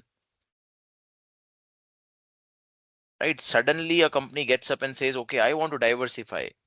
Right? I am a software company and now I want to get into defense. Right? That's a complete diversification that I want to do. And whenever a software company says, I want to go into defense, or defense company says, I want to go into steel, you know there is a risk.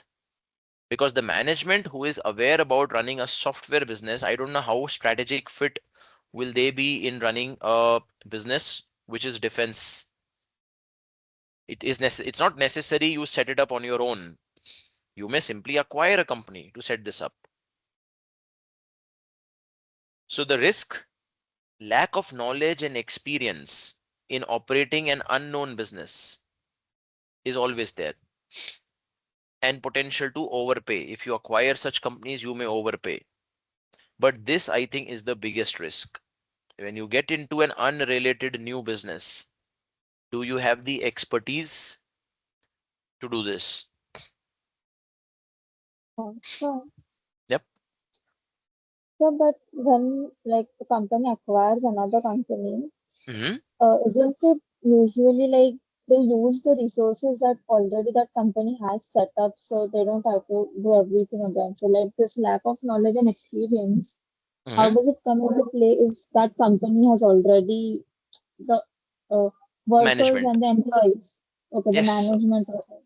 Yes, yes, absolutely. So when you acquire a business, you get obviously the management of the business with it, right? And then you can say, okay, the management is knowledgeable. They're already running the business for so many years.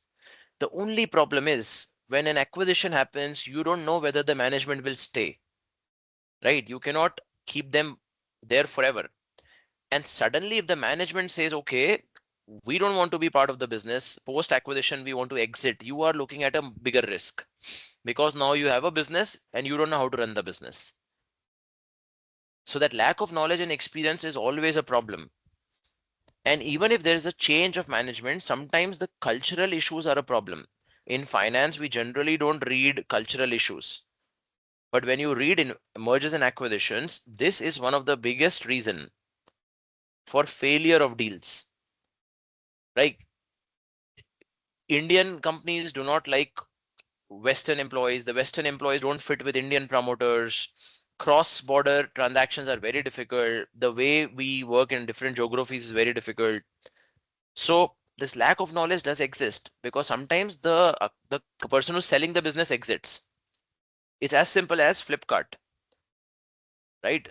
Flipkart sold to Walmart, and as part of the deal, both the promoters have gradually exited the business. Sachin Bansal, Benny Bansal have exited. And now Walmart has to figure out or build a team which is equally as good as the startup promoters or Flipkart promoters and see if the business can be taken from there. So that risk remains. Unrelated diversification risk always remains. The opportunity, why would people like to do this then? If there is risk, why would someone like to still go for a diversification? They believe there is more growth. There is more potential to grow and increase profits in a different sector. So the primary reason to diversify is the expectation of a higher return, right? Everyone believes the grass is greener on the other side, and which is why everyone wants to diversify into a different arena, right? And which is why some companies take the bet. Some of them do exceptionally good. It's not necessary that all of them are failures. Some of them do exceptionally good. While in certain cases, we have seen diversification has led to much larger problems. So these projects will also need a lot of money. The idea is whether you do expansion, whether you do replacement, whether you do regulatory projects, or you do a new line of business, everything needs capital outlay. You will have to spend money for longer term. Capital expenditure will be required. And how do you evaluate these projects now? Let's say you've decided, okay, I want to spend money. How do you evaluate whether the project will be profitable or loss making? The evaluation mechanism is NPV or IRR, right? The two mainstream methods, net present value or internal rate of return. What is the net present value method? Present value of expected future cash inflows minus the investment cost. Net present value is cash inflows minus cash outflows. Future cash inflows are on an after tax basis and discounted at the required rate of return. An initial cash outflow is assumed to occur at the beginning of the period, undiscounted, and subsequent cash flows occur at the end of the period, discounted, unless otherwise stated. So the way this works, let's say I want to do a project where I'm going to spend $1,000 today. This is at the start of the year, zero. After 1 year, I think the project can give me $300. After 2 years, I think the project can give me $600. After 3 years, another $1,000. And after 4 years, maybe I'll get another $700. So this is how my project is looking like. Initial cash investment followed by all cash inflows, right? These are all inflows. I'll keep getting my inflows over the years. So initial cash flow outflow is assumed at the beginning of the period, and then subsequent cash flows are occurring at the end of the period. End of year 1, end of year 2, end of year 3, end of year 4. Positive NPV means investment should be made as it increases shareholder wealth. So if your NPV is greater than 0, you should go ahead and accept the project. But if the NPV is less than 0, you should reject the project. In that case, your shareholder wealth will decrease. Remember, NPV alone is not sufficient. As it only one factor in capital allocation, you must also consider competing projects and other factors. This is not necessarily there's only one project. There could be multiple projects. So then you should also consider those projects. Let's try an example on NPV. Let's try and solve this. Assume that Gerard Corporation is considering a capital investment of 50 million euros today. So 50 million will be an outflow in year or at t equal to 0. Let's put it this way, at t equal to 0. This is an outflow. And is expected to return after-tax cash flows of 16 million per year for the next 4 years. Inflow for the next 4 years. Plus another 20 million in year 5. So inflow in year 1, 2, 3, 4, and 5. If the required rate of return is 10%, what is the NPV of this investment? So required rate of return is 10%, which means divide this by 1 plus 10% raised to the power 1, 1 plus 10% raised to the power 2, because these are all future cash flows. 3, 1 plus 10% raised to the power 4, and 1 plus 10% raised to the power 5. Now you don't have to do it on your by mathematics, right? You will have to simply use your calculators here. But mathematically, this is your net present value. This is all your cash inflows. From your cash inflows, you subtract your outflow. And if you get an NPV which is greater than 0, accept the project or reject the project. We will not do it using mathematics. We are simply going to do it based on our calculators. So on your calculators, you will find a key called cash flow, and you will find another key which is NPV. In cash flow key, like we did time value of money, you have to simply put your cash flows. Cash flow 0 is this. Cash flow 1 is 16, cash flow 2 is 16, cash flow 3 is 16, 4 is 16, and 5 is 20. And in NPV key, put interest rate as 10 and then compute net present value.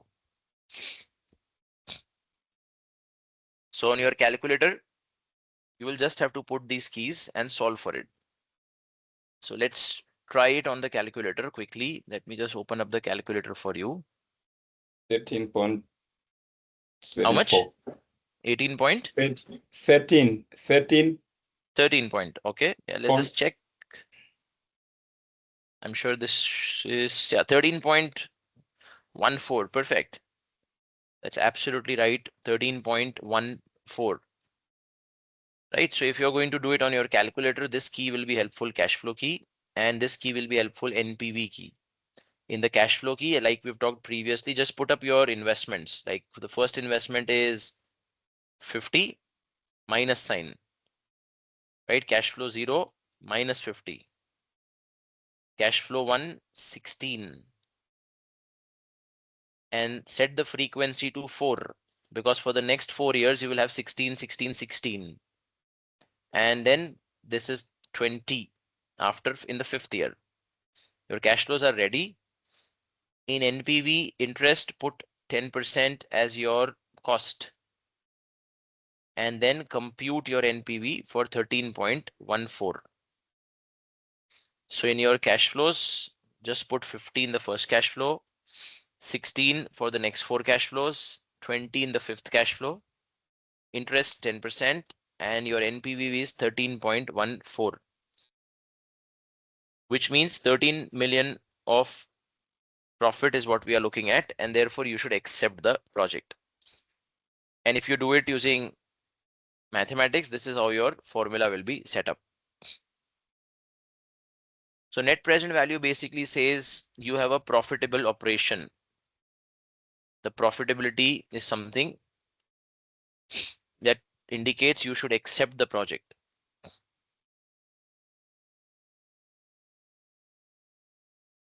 There is no scope of doing an error on NPV calculation given you have calculators at your hand, right? So it would be really sad if you get this wrong. It's I think one of the easiest questions from a level 1 perspective. So ensure you are able to get this right.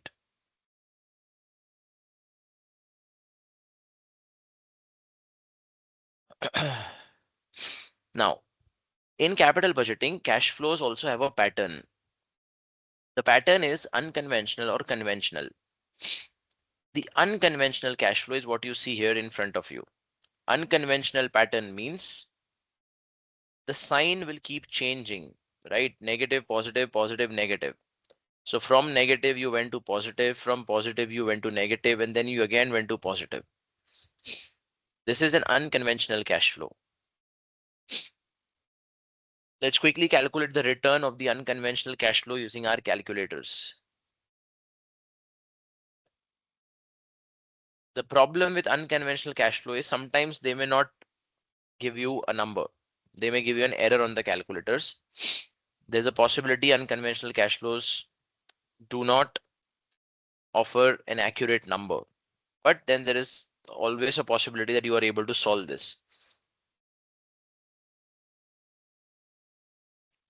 Your answer, try and see, should be around 4.78 million,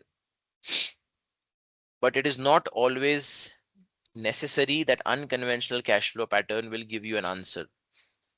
Mathematically, sometimes there are errors and you don't typically get an answer for unconventional cash flows. For NPV, you will always get an answer, right? For NPV, in unconventional cash flow, you will always get an answer. But for IRR, unconventional cash flow may become a challenge.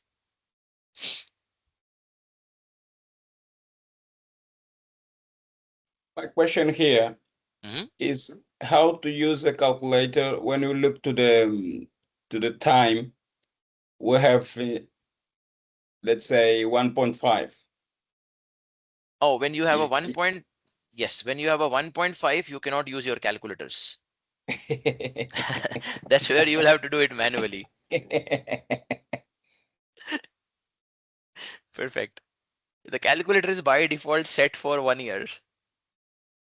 But you know, I've not seen any questions such as they don't test you typically on decimals as such, right? The slide obviously has a question around that, but in general, I've not seen you know, a decimal based years, which is why I think you should always remember in finance the math is the winner. If you know the math, the device may fail, but you should still be able to solve this. On an Excel, you can do this, not a problem, but you don't get Excel in the examination, which is the larger concern. Now, remember, unconventional cash flows are not a problem if you're doing NPV. But if you're doing IRR, unconventional cash flow can be an issue. What is an IRR? A discount rate that equates the NPV of an investment to 0. So IRR is the rate at which net present value is 0. So this is a rate at which you are going to break even. No profit, no loss. So for any project, we typically try and look at what is the NPV, and then we try and find what is the internal rate of return? The rate of return at which the NPV of the project is 0. Simple example, this is the bare minimum rate that you will have to achieve in a project. So if your returns are more than IRR or required rate of return, IRR is more than that, you should invest. But if your return on the project is less than your required rate of return, do not invest. So mathematically speaking, IRR is the rate at which your NPV is 0. You have no profit, no loss. And you can largely prove this using certain cash flows. You can say cash flow at time equal to 0. So cash flow at 0, cash flow at 1, 2 and 3. It's spending 10,000 and you expect the project to give you 3,000, 6,000 and 8,000. And your required rate of return is 10%. So you can say my net present value at 10% is this 3,696, which means I should take the project. What is the IRR? IRR can be solved again on calculators. The IRR of the project is 27%, which means this project is going to give me return, which is 27%. Because IRR is greater than my required rate, I am going to accept the project. Because NPV is greater than 0, once again, I am going to accept the project. But as I said, IRR is the rate at which NPV is 0, which means if required rate of return is equal to IRR, if I say my required rate of return is also equal to IRR, my NPV becomes 0. Right? So the net present value is 0 if your required rate of return is exactly equal to IRR. So IRR is your break-even rate. The simple way to remember this is IRR is the break-even rate. The assumption behind IRR, the assumption is IRR assumes cash flows are reinvested at IRR. You are assuming all your cash flows, the money that you are going to get in between. You are assuming all that money will be reinvested at the rate which is 27% or IRR, while NPV assumes reinvestment is at the required rate of return, which is usually more realistic. Why would you think that you are going to reinvest at a lower rate, right? Or you can actually reinvest at a rate much higher than this, right? So the assumption NPV takes is more realistic versus the assumption that IRR takes. Same question that we were trying to solve. If you put this through in a calculator, your IRR is 19.52%. So we are saying if I'm taking 10% as my hurdle rate, if I'm borrowing money using a 10% cost of capital or required rate, and my return is 19.5% from this project, then I should be happy with the project as it is giving me a higher return. But if my bank says, no, you're not going to get money at 10%, you are going to get the money at 25%, then this project should be rejected because the project return is only 19.5, while my own cost of capital is 25. So then this is a loss-making project. Then we need to ignore the project.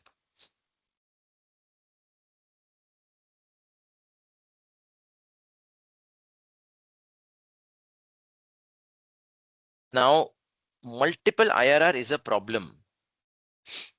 Like this question, if you run it through your calculators, I don't know whether you get an answer or not, right? So let me try it on my calculator quickly.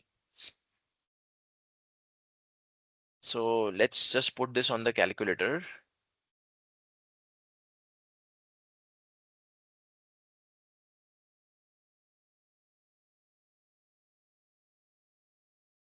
So I'm going to simply say cash flow.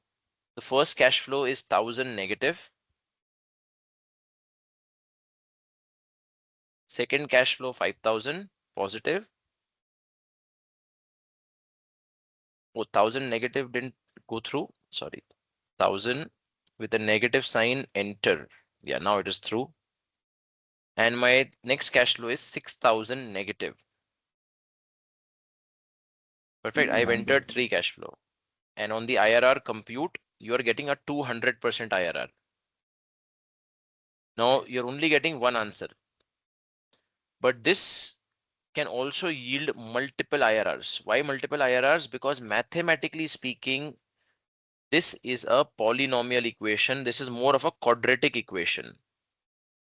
Mathematically, this is a quadratic equation with the factor 2. So you could have maximum 2 right answers for this. 100 or 200. And now in such a case, it's very hard to decide which is the right answer.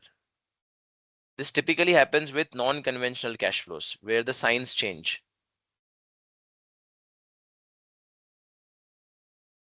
So usually the spreadsheet programs get confused. They don't even give you the number at times, right? It ends up giving you an error, or sometimes it will throw a number. Let me just try it on Excel and see what I get as a number.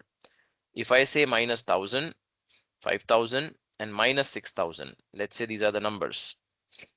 See, I'm getting a required rate of return or IRR as 100, right? Sorry, let me just put 6. Yeah, 100%. So I am getting 100 here. And on your calculator, we are getting 200. So now it's very difficult to understand which is the right number that you need to work with. Even at a 200% rate of return, your NPV is 0. At 100% rate of return, your NPV is 0. So you have multiple IRRs. And multiple IRRs generally don't lead you with any answer. In such cases, NPV should be used instead of IRR for making decisions, because IRR has no answer or no solution for you.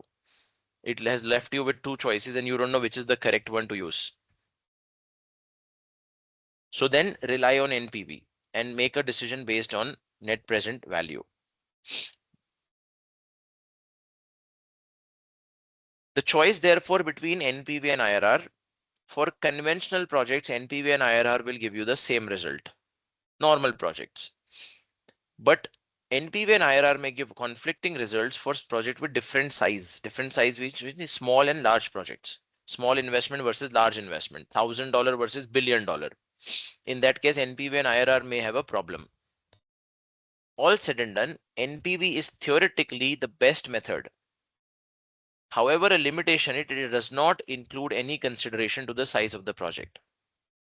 Example, NPV of $100 is good for a project costing $1,000. You are making 10%. But it is not so great for a project costing $1 million.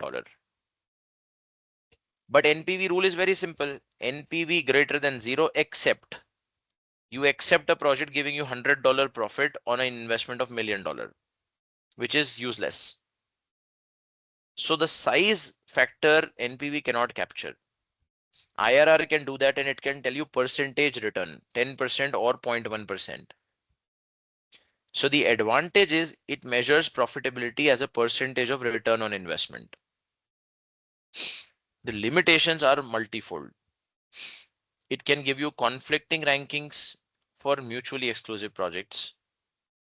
Multiple IRR is a problem for unconventional cash flows. And sometimes you don't get an IRR, no IRR. The equation is not solvable at all.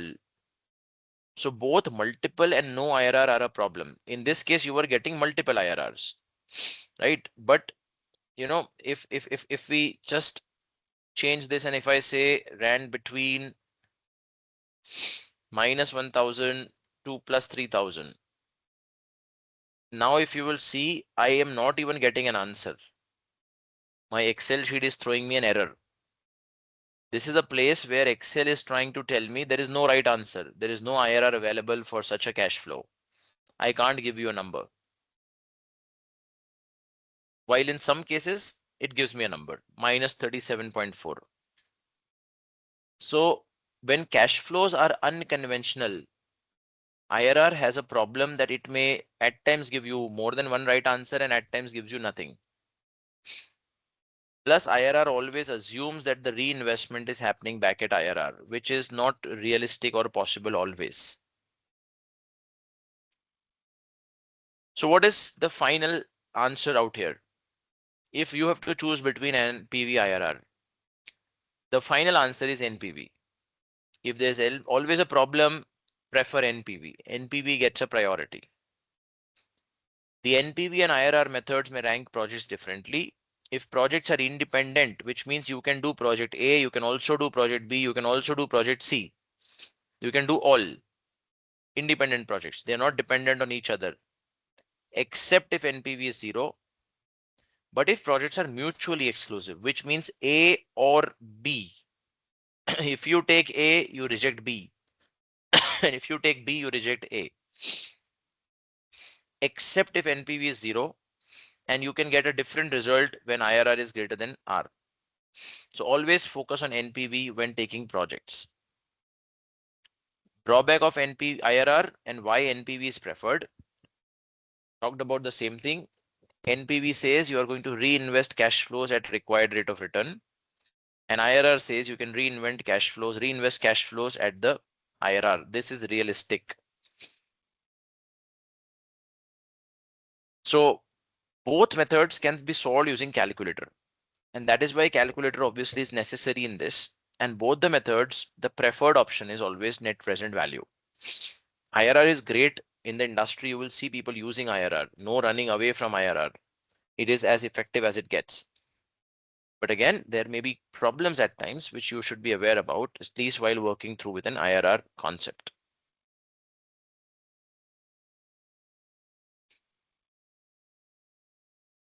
Perfect.